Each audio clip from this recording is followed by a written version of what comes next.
Round 30 of the Nations Cup in the North America region is underway. Here comes McMillan on the inside.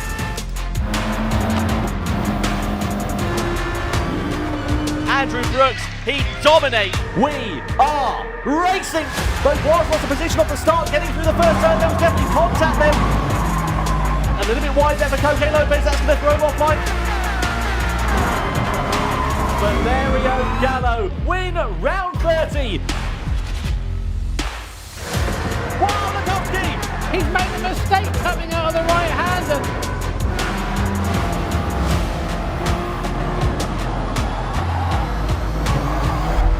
And Dylan Lindgren wins.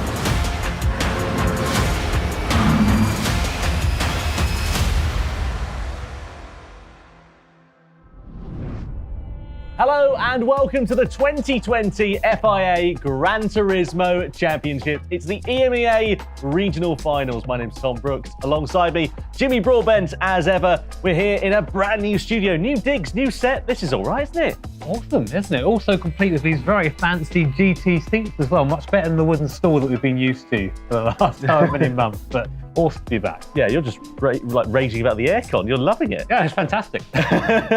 Goodness me. Well, a new set and some new people involved in the production here today as well. Very pleased to welcome our analyst for the EMEA Regional Final and indeed for future events as well. Steve Brown, otherwise known as Super GT, joins us. Steve, how you doing, mate? You all right? Yeah, cheers, Tomo. Doing really well, actually.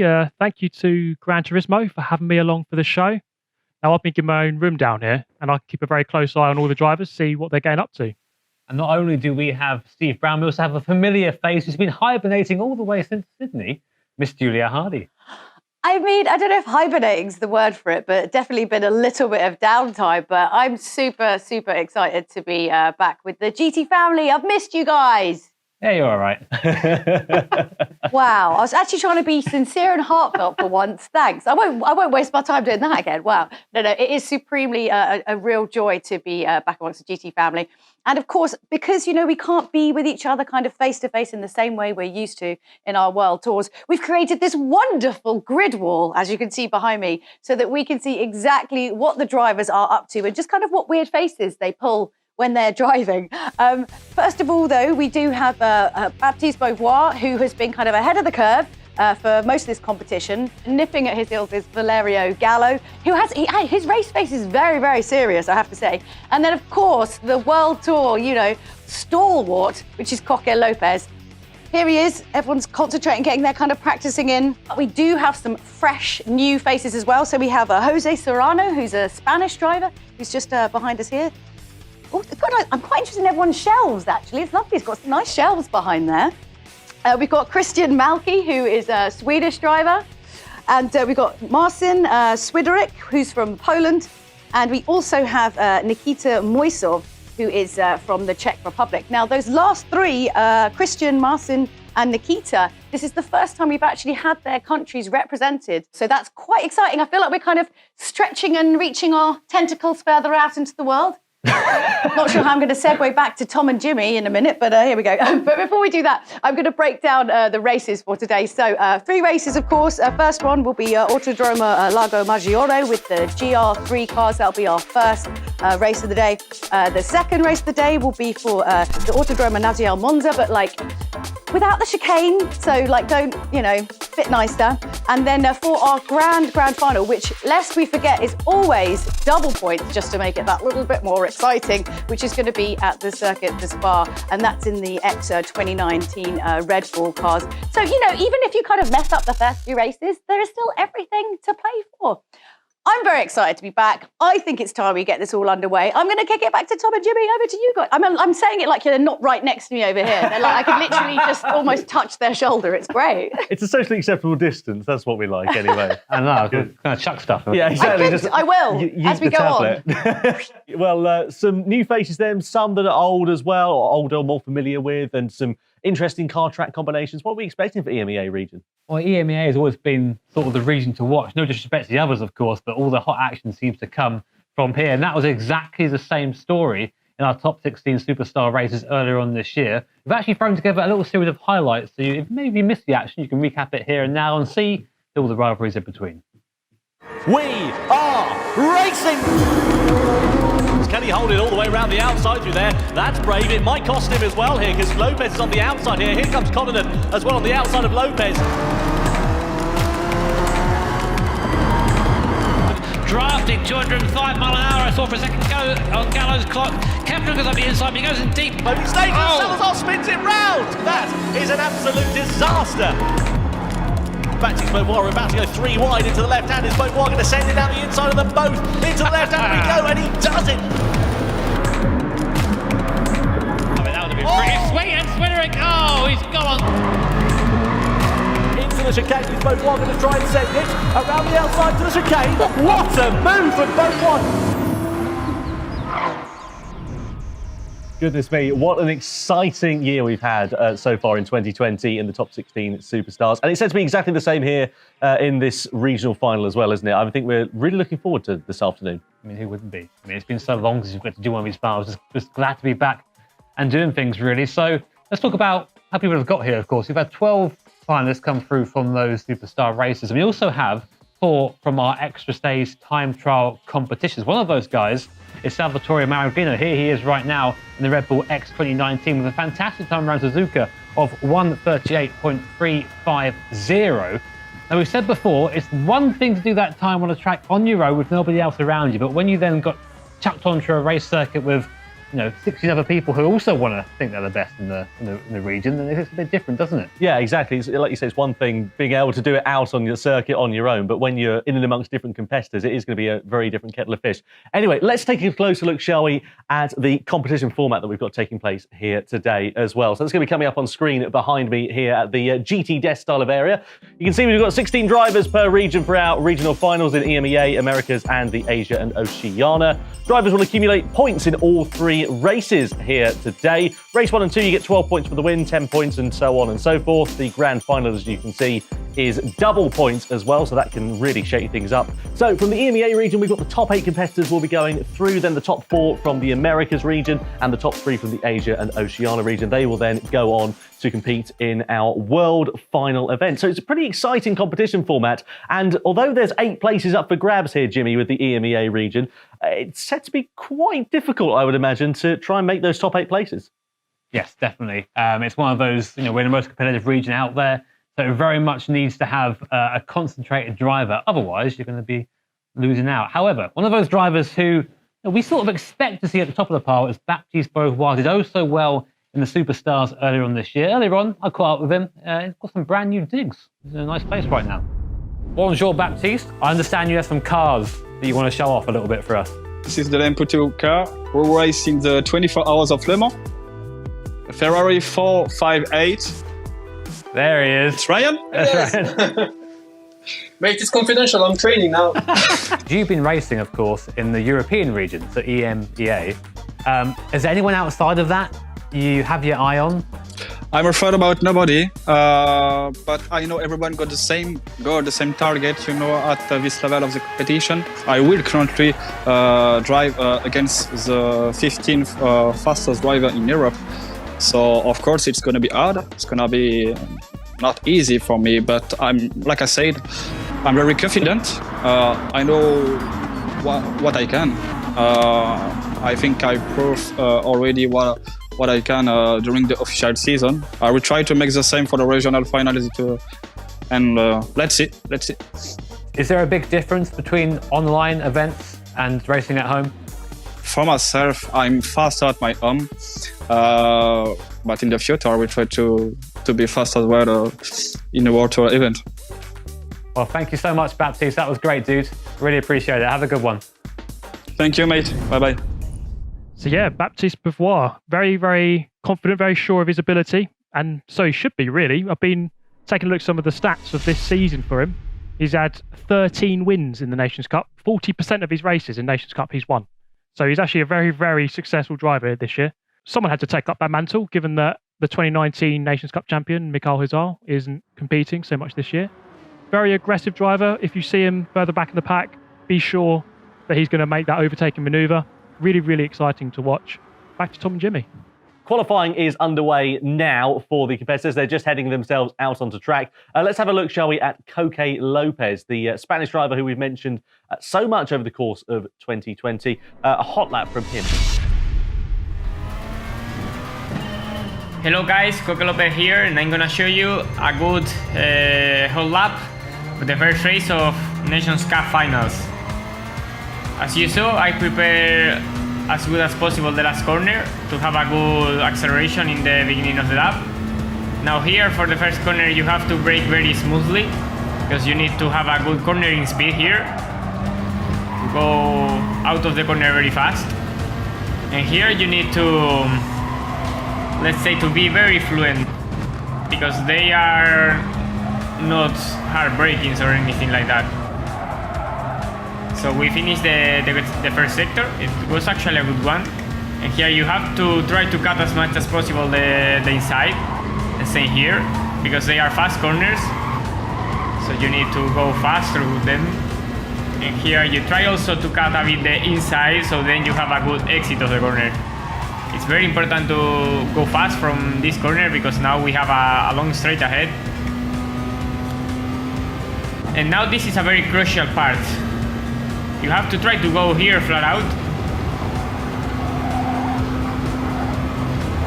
and trying to cut as much as possible these three corners because it's important to carry a good speed through them. So it's easier to do it if you try to cut them as much as possible. And here you try to be also smooth on the braking because otherwise you will slide. We go through the last sector of the track.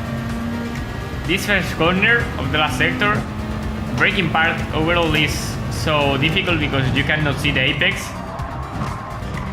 And then you have to try to have a good cornering speed here also. Then the last two corners, you have to try not to lose too much speed here and to prepare the last corner. So then we go fast through the straight. So guys, this would be a good fast lap of the first race. 56.1 will be a very close time to the pole position. So yeah, I think you can learn from this and I hope you really like it. See you. Oh, there you go. That's how you do it. Saying that, of course, that Coque Lopez isn't usually a qualifier. He's more of a race expert. So take his advice with a pinch of salt, maybe. Yeah, well, perhaps. I mean, he gives himself a bit of hard work to do. The drivers have been busy qualifying out there on track, and the results of the session are as follows. So Valerio Gallo, the fastest man, the Italian driver, who's been on imperious form as of late, really. It's him and Baptiste Beauvoir have been making the headlines, and that is exactly the same story in qualifying. Gallo from Beauvoir at the top of the order. Okay, we're about to get ready for race number 1, and we welcome you to Italy for Autodrome Lago Maggiore. A really interesting circuit, this one. Really fast and flowing, technical as well. The first sector, really nice elevation change through there. And then you have a really nice straight at the back, which lends itself to overtaking. And then in the final sort of half of the lap, you've got lots of twistier technical corners, which also lend themselves to overtaking, hopefully. It really is a roller coaster, especially for that first sector. Absolutely love that section of the circuit. It really is a good track, and it's one that probably lends itself to the pole sitter, as well, most races do, to be fair, but this one especially does. So if Valerio Gallo can get away, the rest of the pack, he'll surely do quite well. Let's bring up the race details for you of race number 1 of the EMEA region. Often we get these slipstream trains where cars often get stuck behind each other. But again, as I alluded to, it's that final sector where we get some overtakes. That's the quick look at the track. Over to Julia. Well, obviously part of my job here today is to kind of give the drivers the opportunity to kind of like let us know what they're thinking and kind of where they're at as we're kind of going into these races. So I've got some little quotes. I've done some little digging, little conversations to find out just where they're at. So Coque Lopez says, I'll try to get a podium, or why not fight for the victory? Some fighting words there. We've got Adam Sassuolo says, the different cars each person has for the first 2 races should make for some interesting racing. That's interesting. Valerio Gallo says, I feel very confident and I'd like to drive with that passion. It's the fuel inside of me that helps me face important races like this, which is quite powerful. I feel that's lovely. I would have that on an Instagram page quote with some like flowers around it or something, I don't know. And then we've got Salvatore Maraglino, who says, I feel calm except for the second race in Monza, where I always have some problems interpreting it. So he's a little bit mindful, but I feel like they're all sounding pretty confident there. It's time for race 1 of the EMEA regional final for the FIA Gran Turismo Championships. Group 3 cars at the Autodrome Lago Maggiore. Valerio Gallo, the Italian, qualifies on pole position, 156.1 for him. Baptiste Beauvoir just 0.02 of a second behind in the McLaren 650S alongside him on the front row. Jose Serrano qualified P3, the Spaniard in the Audi R8, with fourth position being Rick Kevelam, the Dutch driver in the Renault RS01. Coque Lopez lines up P5, not a bad qualifying from the Spaniard there. Alongside him is Giorgio Mangano, home soil for him. Let's see whether he can get a strong result this afternoon. Marcus Connaughton, the Finn in the Volkswagen Beetle, lines up P7, with Adam Tapai, the Hungarian in the Citroen GT, alongside. Final row just inside the top 10 is Christopher Mauki, a newcomer here today. The Swede lines up P9 in the Nissan GTR, with Nikita Moisov, a fellow rookie. Czech driver in the Ford GT is P10. 11th place, Adam Sassuillo in the Toyota FT1. Tricky old machine, that, having some troubles with it in qualifying by the looks of things, with Manuel Rodriguez in the Aston V12 Vantage alongside. P13, Salvatore Maraglino, the Italian driver. Difficult qualifying, as Jimmy mentioned, for him. Carlos Salazar in the Volkswagen GTIV GT alongside. And the final row of the grid, Patrick Blajan in the Lamborghini Huracan. And alongside him, completing our 16 drivers, is Marcin Swideric in the Toyota GR Supra. So the drivers then all starting on the hard compound of tyre here, Jimmy. Of course, it's only the one tyre compound that's available for these races, but 7 times tyre wear means they're going to be pretty worn out, one would imagine, by the end. Yeah, a bit skatey towards the end, but you sort of expect that, and these guys know to expect that as well. The grid, funnily enough, was actually really close between 1st and 15th, within a second. Then Swideric's another 2/10 off the back of that, so the Polish driver maybe feeling the pressure a bit. Of course, it was super pole format here as well. Maybe a reason why he didn't quite get the time he wanted. Serrano, of course, our newcomer, starting third. What can he do? New fresh face here, looking to try and challenge our stalwarts, Gallo and Beauvoir, who start first and second respectively. So coming through into the final series of corners, there is Jose Serrano in the Audi R8 through the final corner. Valerio Gallo is going to lead the field over the timing line in the Honda NSX, followed by Baptiste Beauvoir, then Serrano, who is going to lead the way, though, at the end of these 7 laps. EMEA regional final, race 1 is about to get underway. We're going green and we're racing for the EMEA regional final at Lago Maggiore. So Valerio Gallo leads the field over the line as they come into the first corner. It's quite a quick first turn, but they have to stamp it on the anchors going in towards turn 2, and that's where we could see the drivers beginning to close up. Don't expect too many moves into those first couple of corners, but as they begin to get temperature into the tyres and the brakes, that's where we could see drivers getting a bit more confident and a bit more brave. Only 7 laps to remind you here as well, so there's not a lot of time for them to be making these moves here, Jimmy. They need to be thinking about doing it whilst this field's bunched up, one would imagine. Yes, definitely. Of course, slipstream in any of the cars in GT Sport, a big help down the straight. And big straight comes off this corner at the bottom of the field here. Here we are coming down the hill towards the roller coaster corner. You see it there, look at that camber elevation change. Fantastic to drive through, of course. Keep an eye on your mirror though of your Coque Lopez. You've got Giorgio Mangano up behind you, Rick Kevelan in front. Now we're in the draft on board in the Mazda, going up the hill. A great section of circuit from here though. It's definitely not a place to overtake. A sweeping left-right complex. You take it almost at full speed in these things, these Group 3 cars.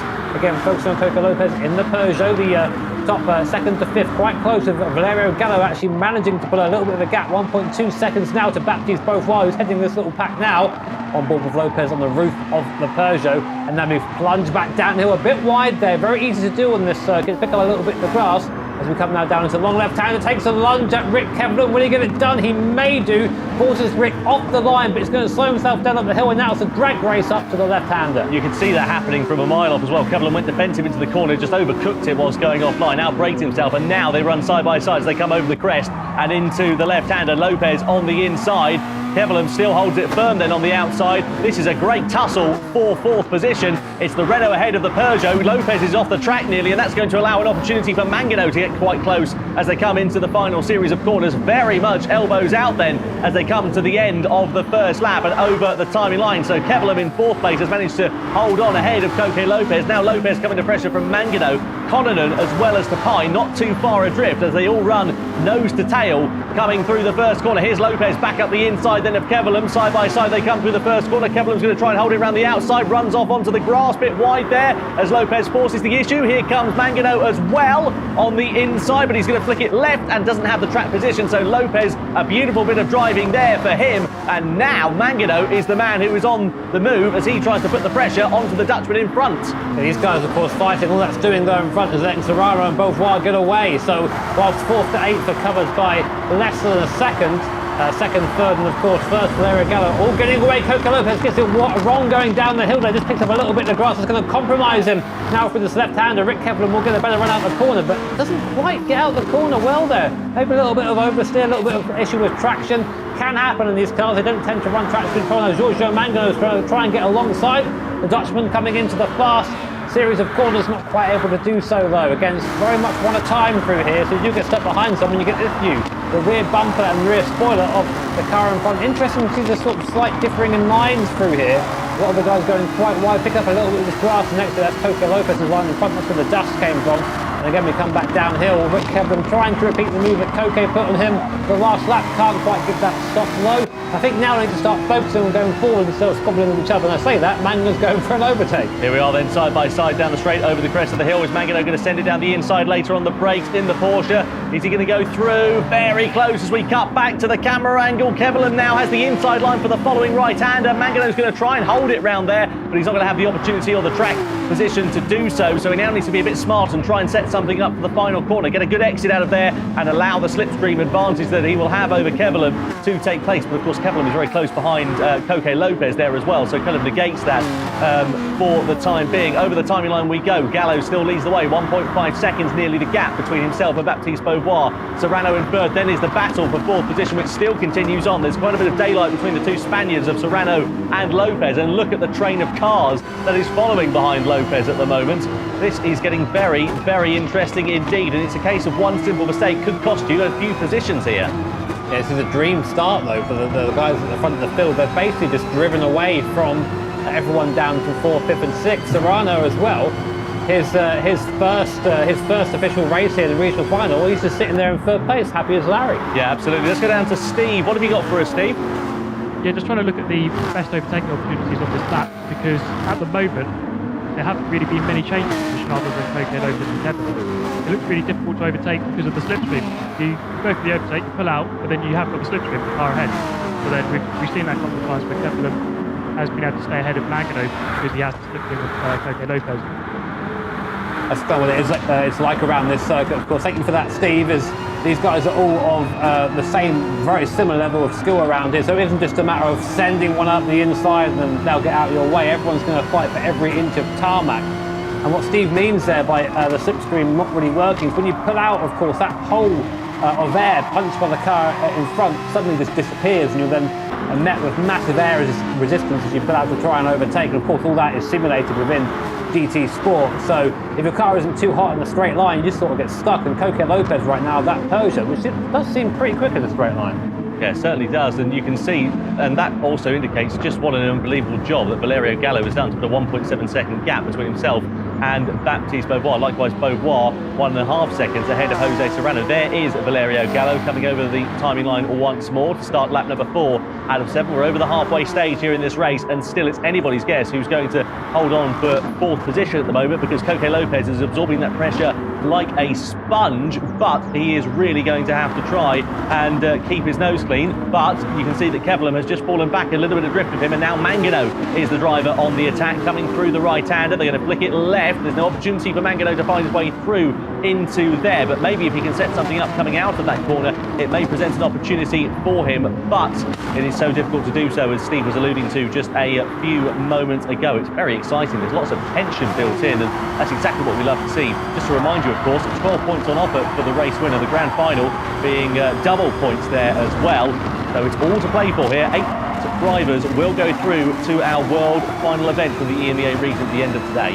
You definitely want to focus really on that last race, but it doesn't mean that you shouldn't be trying to get as many points as possible as the time goes on. And as we've said Dream start for Gallo and Beauvoir as well. What is with Giorgio Mangano right now? You're sort of at the point where you think, well, hang on a minute, I'm faster than these guys. Why am I stuck here? And it shows how important qualifying is here as well. I mean, just a tenth of a second either way can put you up and down a couple of positions. And Mangano, who I think probably is the quickest of this little pack here, he's just stuck. There's nowhere for him to go. And that's the frustration when you don't qualify as well as you think you should. You know what it reminds me of? It reminds me of the Hungaroring. You know, that circuit. Everyone compares it to a street circuit just because of its characteristics. You can follow closely to the driver in front of you, but you can't quite find your way past because there's so few opportunities to do so. It does make it a very unique challenge for these drivers. I just saw Kevlin there getting a little bit squirrely coming through that very fast S-bend. You can see the car on the ragged edge of adhesion going through there. So I wonder whether Kevlin's just taking a bit more out of his tyres compared to those around him. Those front tyres are going to be quite worn given the fast and medium speed corners that they have here as well. So maybe towards the latter stages, that's where we'll start seeing those mistakes creeping on in.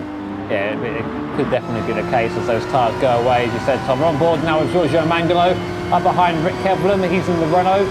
Mangano in the Porsche looks to the inside now. I think Mangano's had enough of waiting behind Rick Kevlin. Dive to the inside. He should be on the racing line. Is Rick still there on the outside? No. He pulls back into the toe as Giorgio Mangano finally gets by Rick Kevlin cleanly and can now try and catch Coque Lopez. Now we're going to see what pace Giorgio actually has. If he pulls straight onto the back of Coque Lopez, we know is quick. If he struggles, then maybe he wasn't the quicker in the pack. But definitely a positive move for him. But now you have to wonder, how far back is Kevlin going to drop? Conlon's there as well, doing very well as Conlon. We don't usually see him in this sort of area of the field. Tends to not be able to challenge the quicker guys towards the front, but he's there, and if not a little bit better today, and that's glorious.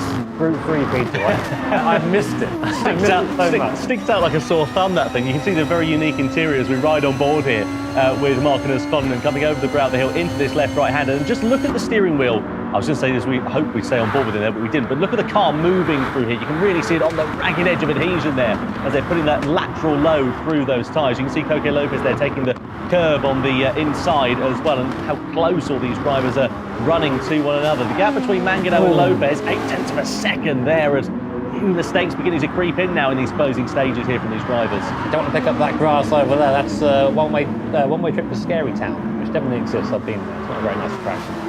But Conlon now, he's lost a bit of time. He's now dropped off the back, just as we were praising him, of course. And typical commentator's curse in the background of Ford GT going for a move there. Not actually sure who's in there. I think it's maybe Nikita Moisov, who just went up into 9th place, getting past Malky there behind, just behind this little scrap of Conlon.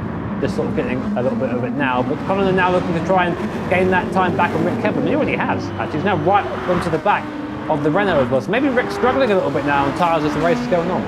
So over the timeline we go then to start the penultimate lap here at the Autodrome Lago Maggiore. It looks like Valerio Gallo is in a very strong position still once more. He sits 1.6 seconds ahead of Baptiste Beauvoir. So that gap, though it increased quite dramatically on the opening lap, it hasn't really increased past that. It pretty much stabilised after that first lap, but still Gallo doing a good job of just setting consistent lap times over the course of this one, and he's around about a 10.5 or so quicker than Baptiste Beauvoir as we look at the timing screen at the moment. But look at that train of cars following Marcus Conlon. Tapine, Moisov, Malky and Adam Sassuillo all involved in the mix there, and that's in the lower half of the top 10. And well, of course, we know that points do mean prizes, very much so, and any points that they can gain in these first few races may be pivotal as to whether any of these drivers could potentially make it through to the world final. It's all about momentum too. You have a good race in the first race, you'll have a good race in the second as well. And it's about going in with that confidence here. And here's someone who's going to try something a little bit spooky around the outside. Nikita Moisov maybe coming into the far chicane. No, has to back it out of it.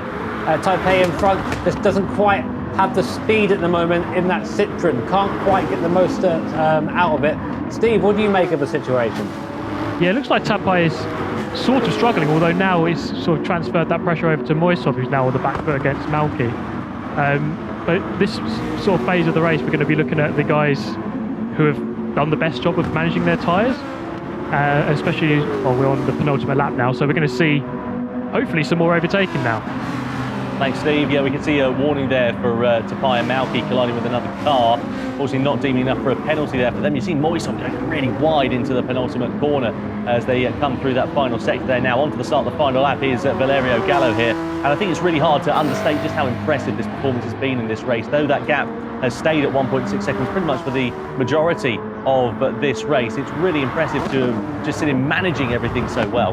Yeah, I think there was a little bit of a moment at the start of the race where Beauvoir was caught up with Serrano, and ever since then the gap's been just exactly the same. These two are the ones to beat here in the EMEA regional final, and I don't see it being any different as we go on into race 2 and eventually, of course, the final. So Gallo there just showing that he's very much picking up from where he left off in our superstar races earlier on this year, but this time he's the one in front, and it's pretty much interchangeable, isn't it, between these two? I'm looking forward to seeing how this pans out. Huge credit as well to Jose Serrano as well, his first event in our finals for the EMEA region, and he's in 3rd position and has sat there for the majority of this race. Had a really quiet one, not really been battling with any drivers behind or in front of him, but has been keeping that gap at a constant and just driving his own race, doing exactly what he needs to do over the course of this one, and he's now only half a lap from home, separating him from 3rd place, which will be a very welcome start to his day's racing here in race 1 of the EMEA region. What a brilliant event it has been so far. Looks like the gap has just increased a little bit between Koke Lopez and Giorgio Manganello, now up to 0.8 of a second, so no threats being made there immediately unless anyone fancies a dive bomb. A bit further back, it's still a bit tasty for 7th position between Connaughton and Tapai there as they sit Connaughton and Kevlam, I should say, rather. They sit 0.6 of a second away, but again, realistically not that close to one another. But just a few more corners now separating Valerio Gallo from a victory on home soil. What an incredible race it has been for the Italian driver. He has managed this one to perfection. Whole position, not quite the fastest lap, that's gone the way of Baptiste Beauvoir, but nearly a clean sweep and the perfect start to his weekend in the EMEA regional final. Valerio Gallo takes the win in race 1 at Lago Maggiore. Baptiste Beauvoir comes home in 2nd position, and Jose Serrano on his debut in the finals takes 3rd place, the final podium spot ahead of Lopez and Mangano completing the top 5. Kevlam, Connaughton, Tapai, Moisov and Mauki completing the top 10. Very close further back there between Mariclino and Blajan for 13th position. Blajan, the driver, getting the better of Mariclino by just 0.009 of a second at the flag. But what a race from Valerio Gallo. Yeah, one big sigh of relief, I bet, as he crossed the line. Beauvoir was starting to catch at the end there, although I think maybe Gallo just got off it a little bit, just to sort of relax at the end of the race there. But great victory, and of course Serrano as well, 3rd place, first time out. What a way to start your time at a final. Yeah, it doesn't get much better than that there for Jose Serrano. We've never seen him at a World Tour event, and this is the first opportunity, aside from the top 16 superstars, where we've seen him on a global stage. Huge congratulations to him. The point standings you can see on your screen at the moment do reflect the results of the first race. So 12 points goes away of Valerio Gallo, 10 points to Baptiste Beauvoir, 8 points to Jose Serrano, all the way down to 10th position where the driver Christopher Mauki will collect 1 point. Hi, how are you doing? Hey, I'm really shocked because like the qualifying was so scary, but in the end, let's say for nothing, I was in front, and yeah, a really great race. Okay, I've got to be honest, you looked completely chilled out and like really relaxed. I don't seem like a really casual kind of race for you, but is that actually how it felt when you were driving?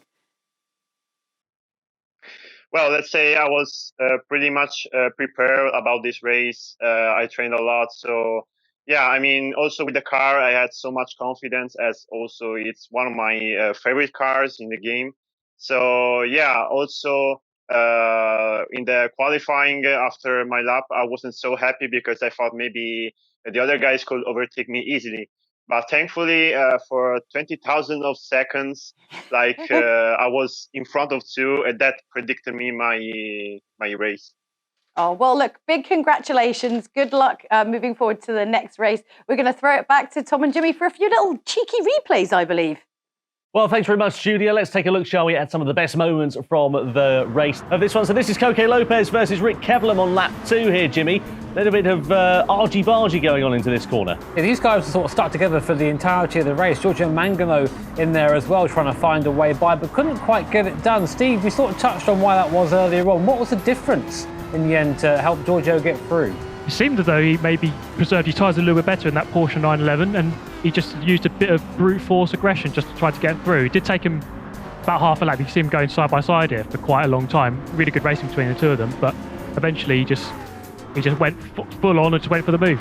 Yeah, this is Nikita Moisov versus Adam Tapai a little bit later in the race. This is the closing stage. And you see Moisov pulled alongside as Tapai went defensive into that corner, but it's so much one at a time through there that it was never going to pull off. And this is Valerio Gallo as well. I mean, Steve, what can we say about him? Just a brilliant performance all round. Pretty much the perfect performance. If you're on pole position, you just want to do every lap perfect, and he did. Well, there we are. That's exactly what he wanted to do, and exactly what the start that he was expecting as well, I'm sure. You've got to just want to drive to the line, don't you? Just go and get those points nice and early. So score one for the Italians, but not the only Italian in this race. We've got three of them, the most represented country in the EMEA regional finals. Of course, Valerio Gallo, Giorgio Mengele and Salvatore Marabino. Yeah, absolutely. You can see the statistics on your screen there now. So 21 top 5 Nations Cup finishes for Valerio Gallo, 38 for Giorgio Mengele and 45 for Salvatore Marabino. So he's certainly been getting his practice in. In terms of the World Tour races that Gallo has taken part in, it's 16 for Mangano and 20 for Maraclino. Yeah, I mean, an impressive list of stats for all of them, of course, at this point. But one person we've been paying much attention to is Valerio Gallo, of course, our winner from race 1. And I had the chance earlier on to have a little chat with him about Group 1 cars. We'll be using them later on, so I tried to get a few hints and tips out of him. I'm coming, wait. Imagine, Valerio, that I'm Baptiste right now. Oh, you are imagining I'm Baptiste. Hello. All right, mate.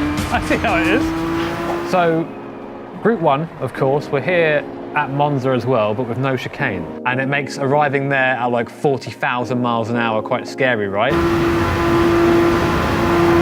Especially the start is gonna be really tricky to like brake. What mindset do you take in when you're driving a car this quick?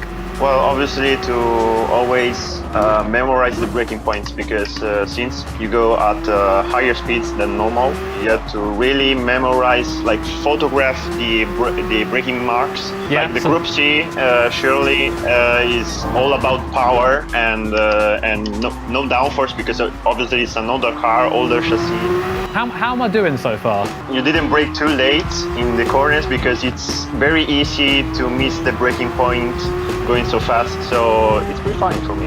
So you're saying I'm a pro driver, is that what you're saying?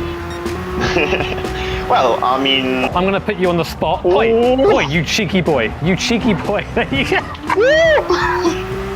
Well, sportsmanship, man. Well, awesome, mate. I mean, I think you've just beaten my time here, which is obviously you were cheating, because I'm a lot quicker than you are. But thank you so much for that, mate. A little bump down the straight, and best of luck in the race. Thank you, Jimmy. Thank you. So then it's time for race 2 here for the EMEA regional final. Monza, no chicanes, Group 1 cars for this one, Jimmy. I mean, like that's a tantalising prospect if ever there was one. Sounds like a great recipe for disaster, but to be honest, no chicane down T1 means you're going to be arriving at the second chicane well over 200 miles an hour.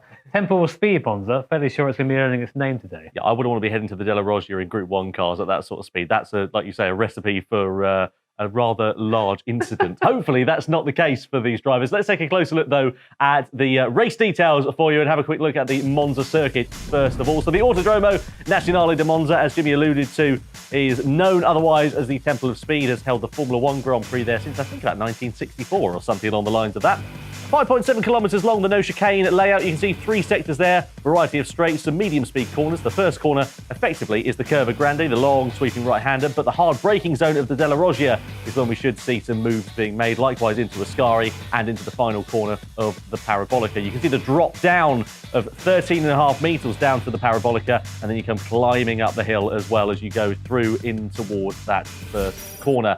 So then, race 2 at the Autodromo Nazionale Monza, no chicane. Group 1 cars on the Racing Hard tyres. 10 laps for these drivers here. Jimmy, we shouldn't expect tyre wear to be too much of an issue, and slipstreaming should make overtaking a very possible prospect. Yeah, the big thing around here will be the slipstream, as you said, Tom. Massive straight lines from T9, the Parabolica, all the way up to T2. That's all flat out. So if you're behind someone in the tow, very good chance you'll be able to get by. And you shouldn't have to use too much tyre wear, anything like that. No big braking lunges. So should be a really fun prospect. And again, bear in mind, we're in the Group 1 class. lots of different types of cars in different areas, different strengths, different weaknesses. So it should be quite exciting, I think. Yeah, I'm looking forward to that. It's not the first time we've actually raced at this layout as well, the Autodromo Nazionale Monza with no chicane. We're actually there back in our World Tour in 2018, believe it or not. Let's take a closer look at that then, shall we? Because, well, if it's anything like that was, this should be a good one. So I've done some digging. Let's have a look at some clips to see what we might be able to expect from this race. First thing, the first big braking zone on the circuit now, the Della Roggia chicane. You can see here, as always, it's going to cause some carnage. Coque Lopez found that out to his demise, you can see on this occasion. So watch out for that. First lap, Della Roggia chicane, big braking zone, big carnage zone, much potential for crashes. And then we have the very big mismatch between Group 1 cars and Group C cars. You can see here, Mick Hazal, the 2019 Nations Cup champion, in a Group C car going flying past the LMP1 car as if it doesn't exist. Look out for that, as they're going to be sort of chopping and changing, flying past each other very, very often. And then, of course, we'll mention it again because it's going to be quite a pinch point. The Della Roggia chicane. You can see here Igor Fraga, the 2018 Nations Cup champion. Even he made a mistake here by braking a little bit too late. Very easy to do. Very big braking zone, especially with slipstream as well. These are very fast cars. So watch out for that. They could definitely overcook it slightly, make a mistake. And again, that chicane, very tricky overall, especially with the track limits as well. That's some great information from Steve there. He went like fully into details. All I heard was the word, this is going to be like spicier, over and over again in my head. I think we just want to zhuzh things up for the next one. So in terms of drivers and ones to watch, of course, there is Valerio Gallo, who is sitting out in front. And from everything that he's just said from our conversation after that race, he seems like he's in an incredibly good headspace. Then, of course, Baptiste Beauvoir as well, obviously still kind of nipping at the heels there. Let's see if he can kind of push through, get a little bit ahead. And then, of course, another one to watch, obviously, Jose Serrano from Spain, came third in the last race. Certainly piqued Tom and Jimmy's interest as well. What do you reckon, guys? Yeah, I think Jose Serrano is in with a top shout there, to be honest with you, Julie. I mean, if his form is anything like we saw in that first race, race 2 is set to be a tantalising prospect for the young Spaniard. He looks so chilled out, doesn't he? I mean, if it were me, I'd be sitting there just a sweaty mess, but he looks so chilled, and that's exactly what you need. You need to come in and make a big impression straight away, and it's exactly what he's done. So let's take a look, shall we then, without further ado, and have a look and see what happened during qualifying for these drivers. Because as we know, Super Pole format, unlike what we've had in previous events as well, they have to qualify for each race individually. So again, we know that that can be a really important factor. No, I think I kind of prefer that, actually. It gives you sort of another chance. Maybe you had a bad race in race 1, it gives you time to sort of dust yourself off and get back out there. Over the timing line comes Baptiste Beauvoir. The one and only lap he will have in this qualifying session is a 1 minute 23.622. That's not bad at all, but it's immediately bettered by the man on home soil, Valerio Gallo, a 1:23.3. So is that going to be second best there for Baptiste Beauvoir? It certainly will be for Valerio Gallo, but let's see if anybody else is going to be able to improve in time. And you'll see the difference in downforce through this little Ascari now on board, heavy on the brakes.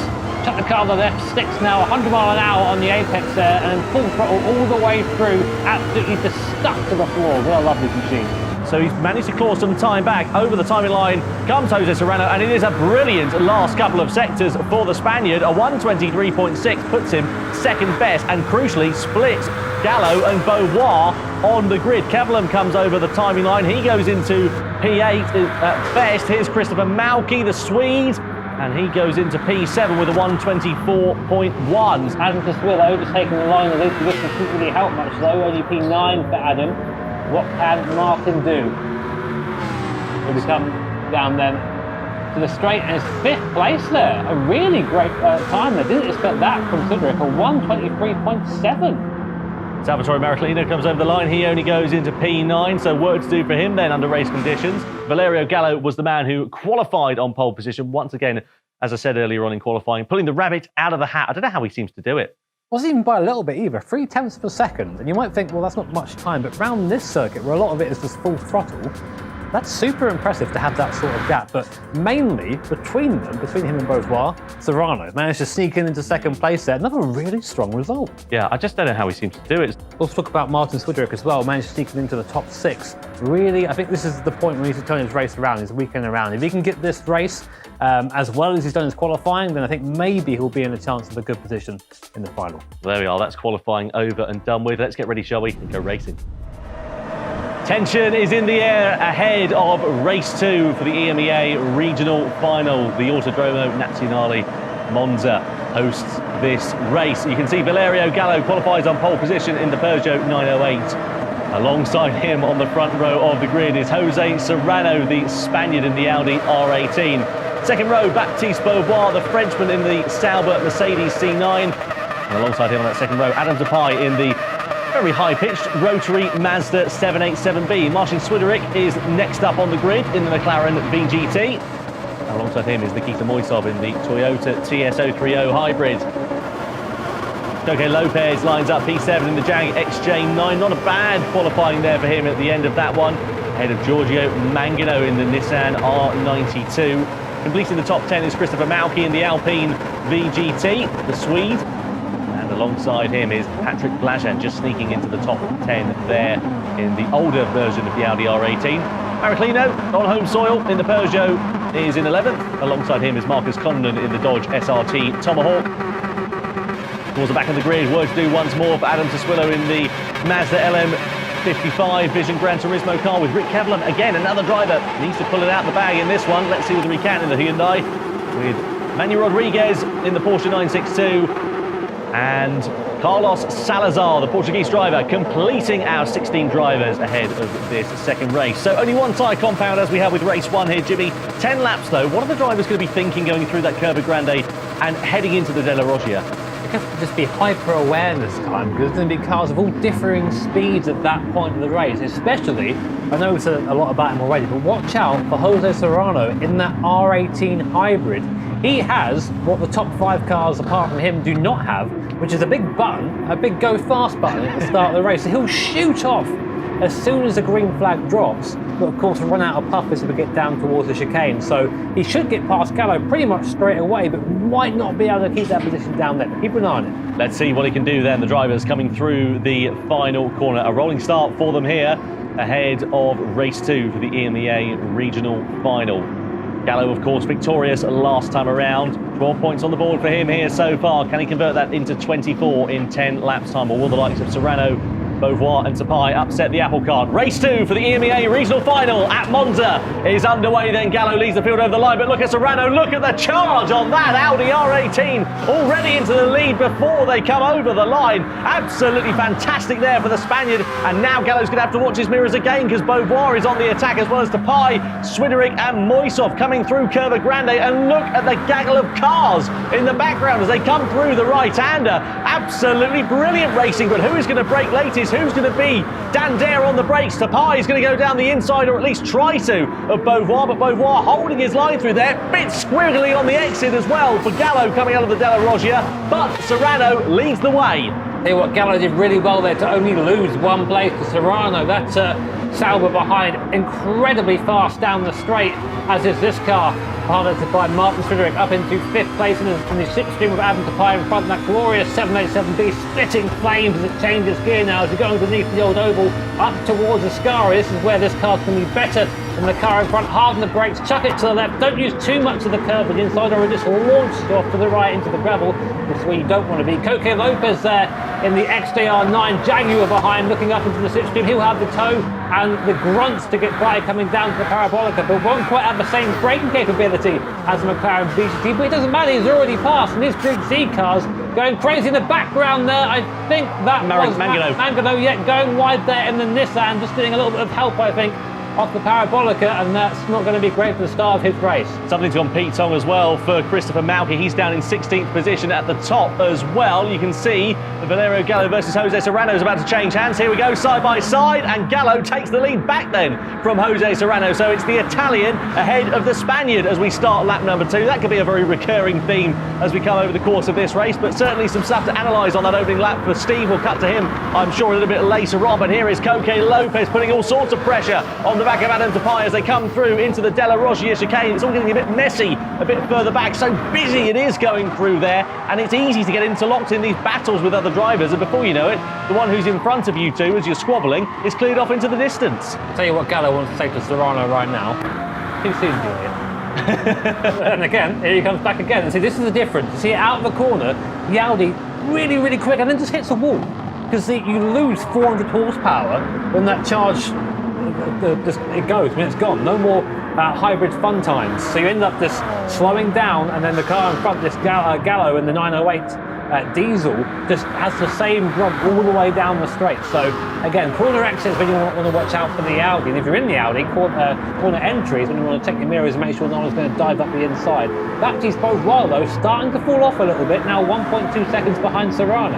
Yeah, he's not setting representative lap times even remotely close to the front, the guys in front. He was about half a second or so off last time around. Meanwhile, here is Marcin Swideric onto the back of Salvatore Mariclino, who's moving up the inside of Nikita Moisov. Then here comes Swideric, and Moisov is a sitting duck in that Toyota on the straight. Swideric's going to have them both here coming into the Curva Grande. He's going to try and go the long way around the outside. That's brave. How's he going to make it stick though? Side by side they go. Swideric has got an amazing amount of momentum, and he's through into 6th place there. Brilliant from the pole.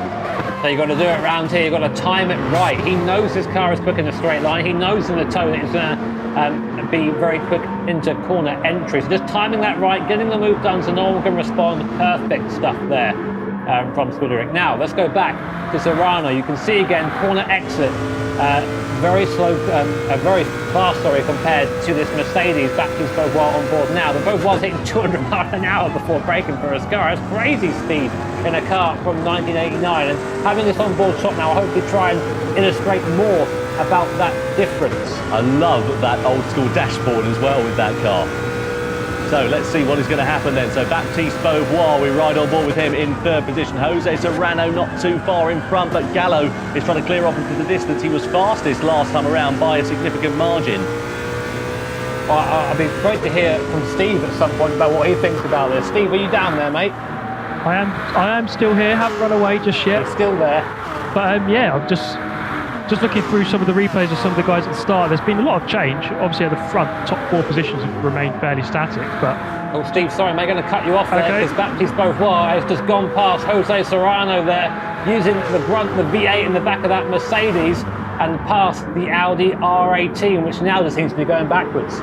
Yeah, that is the case there for Jose Serrano, and again a bit sideways on the exit of the Della Roggia. He's going to have to keep an eye on his mirrors because Adam Tapia is ready to pounce as well. Here's Mangano with his fellow Italian Salvatore Mariclino on his back bumper, then coming through the second of the Lesmos and down into the Ascari chicane. Riding on board here is Mariclino. He's got the advantage of the slipstream there. He's got a newer car, so let's see whether that is going to have a bit more straight line speed into the the old bit of banking we go, and into the Ascari chicane. That has a bit of a lift there before they come into the braking section. So Mariclino maybe just biding his time at the moment, not opting to find his way through against Mangano as it stands, but coming on to the back straight, and as they head in towards the Parabolica, one wonders how long it will be. It's surely a case of when and not if he finds his way through. You know what, there's a little bit of bias for me, that Mazda 787. I love that car. I love watching it go around in the very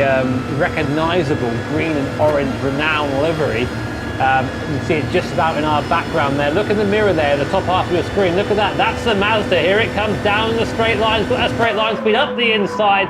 Goes the rotary monster through Curva Grande, and now goes in chase of Baptiste Beauvoir in the C9 Mercedes, and all Jose Serrano can do is sit and watch it happen. I love Gran Turismo. Where else would you see a 90s Group C car squabbling with a modern LMP1 hybrid machine? Just fantastic, isn't it? So coming into the Lesmos we go now. Adam Tapia is the man on the move, really seems to be getting his act together in this second half of the race. Qualified very strongly, let's not forget as well, so maybe these Group C cars are suiting him a bit more perhaps than the Group 3 cars. But on the corner exit, that's where you said to watch the Audi R18, Jimmy, and that is exactly where Jose Serrano has got the advantage on the exit. But look at the second half of the straight, that Mazda just pulls back. But nope, that ain't happening, mate. I'll take that, thank you very much. Steve, mate, I think we've got a bit of time now, so I'd like to quiz you a little bit. I'm sure you've been in this position before. What do you do with your Jose Serrano? Because you've got the grunt coming out of a corner, but you can't do anything at the end of the straight. Oh, well, it seems that we don't have Steve this time. Maybe we can grab him back in a little bit later on. But yeah, Serrano, I think at the moment, I mean, what can you do apart from just sit there and wait? You get this great burst out the corner, but then down the straight, all you can do is just sit and wait. Unfortunately, that's just the way it is to drive one of these hybrid LMP1 machines. Such is the way it goes then. So Jose Serrano then now on the back foot. He's got Coque Lopez closing up onto the back of him. Coque, of course, in that Jaguar XJR9 and slides to the inside to the curve at Gran. It's like he's standing still, isn't it? It's like watching LMP1 versus LMP2. It must be so frustrating if you're Serrano, because all these Group C cars just come flying by in a straight line. And whilst they aren't slow in a straight line, these modern cars, it's nothing compared to these old cars. So here's our live point ranking right now. If things were to stay the way they were, Gallo would still be leading from 4 points from Beauvoir, extending that lead, and Serrano would still be in 3rd place. But of course, double points for the last round, so those are definitely not set in stone. Things can still change. Yeah, so Valerio Gallo would have been a perfect start to his days of racing. Here is Jose Serrano with a great corner exit, but no speed to use it in the second half of that straight as they come under into Ascari once more. So Serrano, you can see they're getting on the power. This is where he should close up in theory, but he might have used up all that hybrid energy actually over the first half of the lap. He's got the advantage of the slipstream, but just doesn't have the straight line speed, and he just pulls away. That must be so demoralising. Like another gear, isn't it? All right. See you later, we're off. But again, this is Monza as well, that draft as well. You see that the difference in corner speed, the downforce right onto the back of the XJR9. That's about as much as he can do right now. So Serrano will just be thinking damage limitation at this point, because behind him right now is Giorgio Mangano, who's recovering after an earlier incident in 6th position. And now he's trying to get onto the back of Serrano in his Group C machine. Sadly, the race has not gone the way of the rookies so far. Nikita Moisov and Marcin Swideric down 3 and 5 positions respectively, sitting in 9th and 10th place. So their good qualifying sadly has come to naught so far in this race. Still just under 3 laps now remaining. Here is Blajan versus Moisov, the Czech driver attacking the Hungarian as they come through that Della Roggia on the corner exit. That is where he's beginning to close up. No hybrid, of course, in the older Audi R18 that Blajan is in. So these two very similar in terms of the pace that they would produce. And coming through the second Lesmo is where he might be able to get a good run. He's got great momentum coming through there, has Moisov. Ran a little bit onto the AstroTurf, and I wonder whether that's cost him a bit of drive. Of course, he's got a counter in the slipstream that Blajan has in front from Salvatore Maraclino as well. Serrano actually now at the moment just sort of using Lopez to help pull him along a little bit. He needs that draft to be anywhere near. You see, there's no point pulling out at this point because you just end up losing speed down the straight. But it's great to see all these Group C cars in the front of the field. Sorry, I'm sort of fanboying a bit here because these are one of my favourite generations of race cars. And seeing them go toe-to-toe with one of my other favourite race cars, it's like Christmas to me here. Look at that on the exit there for Jose Serrano pulling alongside Coque Lopez, but it's all over and done with by the time they get onto the straight. Just to remind you, of course, it is 12 points for the race winner, 10 points for second and 8 points for third position. That runs all the way down into 10th place. You can see there the live points rankings on your screen. Valerio Gallo would have 24 if it sits as it is. Baptiste Beauvoir in second place with 20. He's been second best in both of those races. Then you'd have Coque Lopez and Jose Serrano, the two Spaniards, on 14 points apiece, with Adam Depay bringing up 5th position. Just to remind you, of course, the grand final, the last race we have here in the EMEA region, is double points as well. So that could throw a cat amongst the pigeons here. Stop throwing that cat on the pigeons, man. Certainly have. It's very cruel. All right, phone the RSPCA or whatever you want to do then. They're on the way here already, man. Don't worry about it. So, here's the view now from Maraglino, the bumper cam. That rather imposing rear wing belongs to the Nissan. With Giorgio Mangano in front against spits of flame as you upshift there. And there with the engine cutter to come up now under the banking. And it's the same sort of story that this Nissan super fast at the end of the straight. So Maraglino, although he does initially gain, just can't quite get the run to make a move. And at the moment, these guys are actually falling back from Serrano.